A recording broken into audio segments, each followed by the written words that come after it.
Hi hello welcome to post 360. నేను మీ మురళీ రాపల్లి. నిన్న grand parents meeting, mega parents meeting ఏదో ఒకటి చంద్రబాబు నాయుడు గారు లోకేష్ కలిసి స్టార్ట్ చేశారు. స్టార్ట్ చేసిన వెంటనే ఏమైంది? అరే ఆ స్కూల్స్ అన్ని నాడు నేడు కింద మార్చింది జగన్మోహన్ రెడ్డి, కానీ స్కూళ్ళకి ఏమీ చేయదు చంద్రబాబు నాయుడు గారు. అక్కడికి వెళ్ళి ఆయన ఏదో డెవలప్ చేసినట్టుగా, అక్కడ ఉన్న డిజిటల్ బోర్డ్స్ ఆయన ద్వారా వచ్చినట్టుగా, అక్కడ ఉన్న టేబుల్స్ బెంచెస్ అన్ని ఆయన హయాంలో తీసుకొచ్చినట్టుగా అన్నిటికీ స్టిక్కర్లు వేయించుకుంటాడు. ఈ స్టిక్కర్లు ఏదో భవిష్యత్తు విద్యార్థులు భవిష్యత్తు ఏదో స్టిక్కర్లు వేయించుకుంటాడు.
కానీ ఒక్క విషయం అందరిని ఆశ్చర్యపరిచింది ఏంటంటే, ఆ స్కూల్లో విద్యార్థులతో మాట్లాడుతూ వారితో కూడా అబద్ధాలు మాట్లాడటం అనేది అసలు హైలైట్. అమ్మ ఒడి 2017లో జగన్మోహన్ రెడ్డి గారు విద్యార్థుల కోసం ప్రవేశపెట్టిన అత్యంత ఉత్తమమైన పథకం, అవునా కాదా? 2017లో జగన్మోహన్ రెడ్డి అమ్మ ఒడిని ప్రవేశపెట్టే ముందు మాట్లాడిన మాటలు ఇప్పటికీ ప్రతి ఒక్కరికి గుర్తునే ఉండట్టే. ఒక ఇంట్లో 2 పిల్లలుంటే వాళ్ళ తల్లిదండ్రులు పిల్లల్ని తీసుకొని పనికి వెళ్తున్నారు. ఒక ఆదివారం ఒక్క రోజే ఇంట్లో వస్తున్నారు. తినడానికి తిండి లేక ఇలా చేస్తూ ఉన్నారు. చదివించడానికి డబ్బులు లేక ఇలా చేస్తున్నారు. కానీ వారి అకౌంట్ లో నేను ఎవరైతే చదువుకోవాలనుకున్నారో వారి కోసం 15,000 డైరెక్ట్ గా వాళ్ళ అమ్మాయి అకౌంట్ లో వేస్తానంటూ పబ్లిక్ మీటింగ్ లో చెప్పినటువంటి సందర్భాలు ఎవరు మర్చిపోలేదు.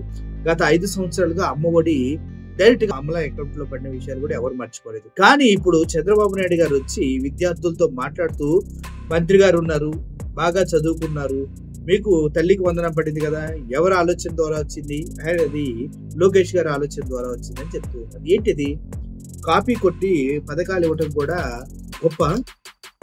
జగన్మోహన్ రెడ్డి గారికి రానిది ఏంటంటే, ఇంత డెవలప్ చేసి నాడు నేడు స్కూల్స్ లో ప్రతి స్కూల్లో 15,000 స్కూల్స్ లో డిజిటల్ బోర్డ్స్ పెట్టి, నిన్న చంద్రబాబు నాయుడు గారు వెళ్ళినప్పుడు కూడా ఆ స్కూల్లో వెనక వైపు గాంధీజీయో లేకపోతే ఐన్స్టీనో ఇంకొక వ్యక్తితో అంబేద్కరో ఎవరొక ఫోటోలు పెట్టి ఆ స్కూల్ యొక్క అభివృద్ధిని కలర్స్ తో పాటు థీమ్స్ తో పాటు ఎడ్యుకేషన్ సిస్టమ్ 8th క్లాస్ నుంచి ట్యాబ్స్ ఇన్నిచ్చిన వ్యక్తిని పక్కన పెట్టేసి ఆ పథకం కూడా లోకేష్ గారి అకౌంట్ లో వేసినటువంటి కుసంస్కారి చంద్రబాబు నాయుడు గారు అంటూ ఉన్నారు.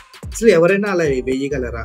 చిన్నవాళ్ళు ఎవరైనా పక్కన వాడు చేసింది తనదని చెప్పుకొని దాన్ని గొప్పగా చెప్పుకొని బ్రతకగలరా? అసలు నిద్ర పడుతుందా అంటే ఆశ్చర్యం వేస్తుంది. చంద్రబాబు నాయుడు గారికి ఎలా నిద్ర పడుతుంది? సార్ ఆ వీడియో చూడండి ఎలా అన్నారు ఆయన.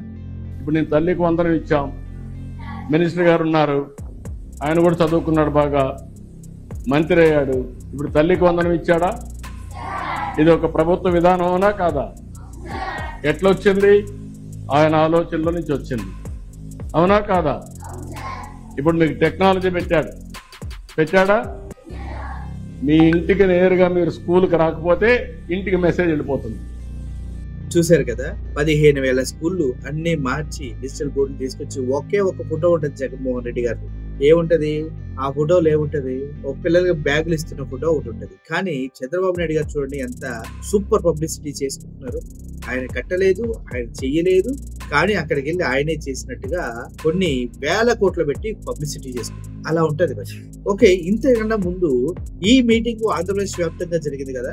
కొన్ని ప్రదేశాల్లో తల్లిదండ్రులు తీవ్ర స్థాయిలో నిరసన వ్యక్తం చేశారు. ఇచ్చిన బ్యాగ్స్, పెట్టే ఫుడ్ చాలా దారుణంగా ఉంటుందంటూ వాళ్ళు కంప్లైంట్ చేయడమే కాదు పెద్ద పెద్ద గొడవలు కూడా చేశారు. ఒకసారి ఈ వ్యక్తి ఏం మాట్లాడుతున్నారో వినండి. మీటింగ్ లో అందరి ముందు చాలా మంది పేరెంట్స్ వచ్చారు, కానీ వాళ్ళు ఈ విషయాలు మీ ముందుకు తీసుకురావడానికి భయపడి చస్తున్నారు. అధికార పార్టీలో ఉన్నారు, ఏమన్నా మాట్లాడితే ఏమన్నా చేస్తారేమో అని. కానీ నాకు ఆ భయం లేదు, బ్యాగులు చండాలంగా ఉన్నాయి, నాసి రకం బ్యాగ్స్ ఇచ్చారు అంటూ ఆయన మాట్లాడిన మాటలు ఒకసారి వినండి.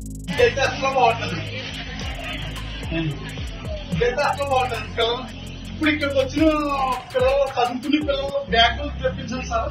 మీరు ఎన్ని బ్యాగులు అయితే ఇది వెళ్తుందో కొంతమంది పెద్దలు పేరెంట్స్ చెప్పడానికి కొంచెం భయపడి స్టేజ్ మీద రావట్లేదు సార్.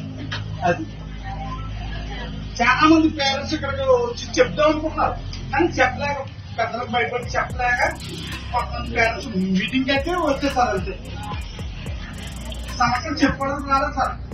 పేరెంట్స్ మీటింగ్ అన్నారు, ఆ మీటింగ్ అనే వచ్చేసారు చాలా మంది కూడా.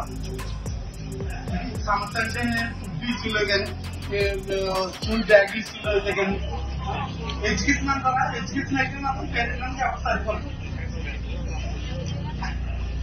అదే సమస్య. ఇప్పుడైతే మాత్రం మీరు వస్తే మాత్రం ఇంకోటి మీటింగ్ లో వెళ్తే పెట్టినప్పుడు మాత్రం ఫుడ్ అయితే మాత్రం ఎక్కడండి సార్. ఏ ప్రభుత్వం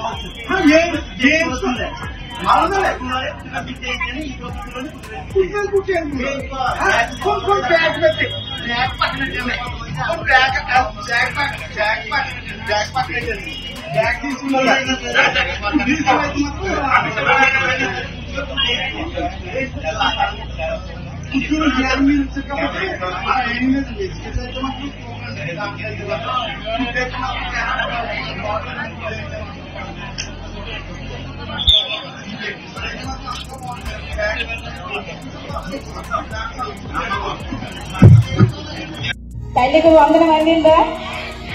ఎంత అందింది? ఎంత అందింది? ఎంత అందింది? నిజం చెప్పండి. లేదు, అది నాకు తెలుసు. ఒక్కో పేరెంట్ కి 9,000 అందిందని ఒక పేరెంట్ వచ్చి చెప్పారు, నాకు 10,000 అందిందని ఒక పేరెంట్ వచ్చి చెప్పారు, 8,500 వచ్చిందని చెప్పి అలా చెప్పిన పేరెంట్స్ కొంతమంది ఉన్నారు. ఈ రోజు ఈ సంవత్సరం ఎంత మాత్రమే పడింది, ఇది మనం పబ్లిక్ చేయకూడదు. నాకు పిల్లలు కదండి, పిల్లలకి ఇప్పుడు నేను మాట్లాడేటప్పుడు వచ్చిందా? ఈ పేరెంట్ గా ప్రతి మా దగ్గరకు వచ్చి మేడం నాకు 9,000 అందినాయి,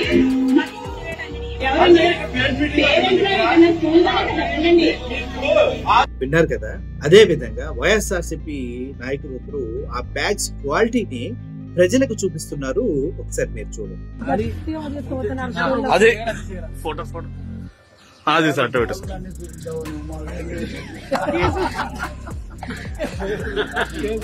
మన పాత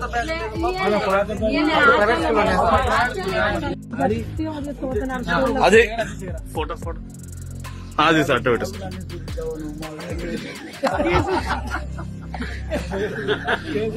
మన పాత చూసారు కదా. ఇదే కాదు, ఒక బాబు అలాగే బ్యాగ్స్ ఇలా పట్టుకొని వెళ్తూ ఉంటే ఒక వ్యక్తి అడుగుతుంది, ఏంద్రా మొన్నగా ఇచ్చింది బ్యాగు అనేసి అడుగుతూ ఉన్నారు. ఆ అబ్బాయి చెప్పిన సమాధానం కూడా ఒక్కసారి మీరు వినండి. హాయ్ ఫ్రెండ్స్, ఇదిగో మన చంద్రన్న ఇచ్చిన విద్యా కానుక. బ్యాగ్ తీసుకొని ఒక 3 రోజులు కూడా అవ్వట్లేదు ఫ్రెండ్స్. చూసారా ఈ బ్యాగ్స్? ఎందుకు ఫ్రెండ్స్? అసలు బ్యాగులు ఇవ్వకపోయినా పర్లేదుగా ఫ్రెండ్స్, ఇలాంటి బ్యాగులు ఇచ్చి దేనికి పనికిరాని బ్యాగులు. మా అమ్మాయి 8th క్లాస్ ఫ్రెండ్స్ చదివేది. 8th క్లాస్కే ఆ ఉన్న పుస్తకాలకి ఇలా బ్యాగ్ చినిగిపోయి ఇలా జరిగింది ఫ్రెండ్స్. బ్యాగ్ చూసారా ఫ్రెండ్స్? ఊరికినే నిన్న స్కూల్ నుంచి వచ్చేటప్పుడు బ్యాగ్ మా అమ్మాయి తగిలించుకుంది, ఇలా చినిగిపోయింది ఫ్రెండ్స్. అంటే బ్యాగ్ ఎంత క్వాలిటీ తక్కువ బ్యాగ్ ఇచ్చారు ఫ్రెండ్స్. అది ఫ్రెండ్స్, ఇది మన ఆంధ్ర గవర్నమెంట్ ఇచ్చిన బ్యాగులు. Okay friends. హాయ్ ఫ్రెండ్స్, ఇదిగో మన చంద్రన్న ఇచ్చిన విద్యా కానుక. బ్యాగ్ తీసుకొని ఒక 3 రోజులు కూడా అవ్వట్లేదు ఫ్రెండ్స్. చూసారా ఈ బ్యాగ్స్? ఎందుకు ఫ్రెండ్స్? అసలు బ్యాగులు ఇవ్వకపోయినా పర్లేదుగా ఫ్రెండ్స్, ఇలాంటి బ్యాగులు ఇచ్చి దేనికి పనికిరాని బ్యాగులు. మా అమ్మాయి 8th క్లాస్ ఫ్రెండ్స్ చదివేది. 8th క్లాస్కే ఆ ఉన్న పుస్తకాలకి ఇలా బ్యాగ్ చినిగిపోయి ఇలా జరిగింది ఫ్రెండ్స్. బ్యాగ్ చూసారా ఫ్రెండ్స్? ఊరికినే నిన్న స్కూల్ నుంచి వచ్చేటప్పుడు బ్యాగ్ మా అమ్మాయి తగిలించుకుంది, ఇలా చినిగిపోయింది ఫ్రెండ్స్. అంటే బ్యాగ్ ఎంత క్వాలిటీ తక్కువ బ్యాగ్ ఇచ్చారు ఫ్రెండ్స్. అది ఫ్రెండ్స్, ఇది మన ఆంధ్ర గవర్నమెంట్ ఇచ్చిన బ్యాగులు. ఏమైంది? అప్పుడే తెగిపోవడమే? కొత్త ఇయ్యనా బ్యాగులు? మరి చాలా క్వాలిటీగా ఉన్నాయని చెప్పారు బ్యాగుల్ని. తెగిపోయినాయా? ఇప్పుడు రీసెంట్గా ఇచ్చినాయా? ఏదో వెనక్కి తిప్పో సరే. అప్పుడే తెగిపోయినాయి. ఇంకా స్కూల్ తెరిచేటప్పుడు నెల కూడా అవలే. తెగిపోయినాయా? ఓకే సరే అయితే వెళ్ళు. ఏమైంది? అప్పుడే తెగిపోవడమే? కొత్త ఇయ్యనా బ్యాగులు? మరి చాలా క్వాలిటీగా ఉన్నాయని చెప్పారు బ్యాగుల్ని. తెగిపోయినాయా? ఇప్పుడు రీసెంట్గా ఇచ్చినాయా? ఏదో వెనక్కి తిప్పో సరే. అప్పుడే తెగిపోయినాయి. ఇంకా స్కూల్ తెరిచేటప్పుడు నెల కూడా అవలే. తెగిపోయినాయా? ఓకే సరే అయితే వెళ్ళు. చూసారు కదా, బ్యాగ్స్ మొత్తం ఎవరైతే ఊర్లలో మిషన్ కుట్టేవారు ఉన్నారో వాళ్ళ దగ్గరికి వెళ్ళి మళ్ళీ డబల్ కుట్టు వేయించుకుంటున్నారట. అంత నాసిరకం క్వాలిటీ బ్యాగ్స్ ఇచ్చారు. ఫుడ్ సరిగా పెట్టలేదు. హాస్టల్స్ లో ఇప్పటి వరకు ఎంతమంది విద్యార్థులు అస్వస్థతకు గురయ్యారో మీ అందరికి తెలుసు. మొన్న ఎవరైతే హోమ్ మినిస్టర్ అనిత గారు ఉన్నారో ఆవిడ బీసీ హాస్టల్స్ కి వెళ్ళి పిల్లలతో కలిసి భోజనం చేద్దామని కూర్చుంటే ఆవిడ ప్లేట్లోనే బొద్దింక రావడం జరిగింది. అవునా? నా ప్లేట్లోనే బొద్దింక వచ్చిందని చాక్లెట్ కోసం అడిగిన పిల్లలాగా ఆవిడ కూడా మొహం పెట్టి మాట్లాడుతూ మనం చూసాం. కానీ నెక్స్ట్ డే ప్రెస్ మీట్ పెట్టి అది బొద్దింక కాదు, వేరే ఏదో చెప్పింది. కానీ జూమ్ చేసి చూస్తే మనకి క్లియర్ గా అర్థమైపోతుంది బొద్దింక. పక్కన ఉన్న అమ్మాయి నవ్వులు పెట్టి అర్థమైపోతుంది కదా బొద్దింక. సో ఈ క్రమంలో నెక్స్ట్ డే ఉప్మాలో జర్రొచ్చి 3 విద్యార్థులు హాస్పిటల్ పాలయ్యారు.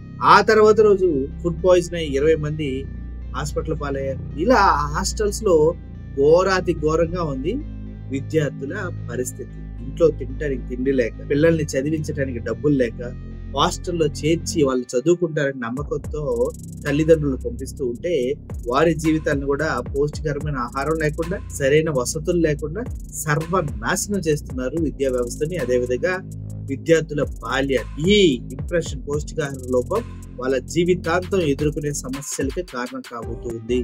వీళ్ళు తినే ఫుడ్ ఇప్పుడు వాళ్ళ ఎదుగుదలకి ఆటంకం కాబోతుంది అంటూ ఆంధ్రప్రదేశ్ వ్యాప్తంగా చాలా మంది చెప్తూ ఉన్నారు.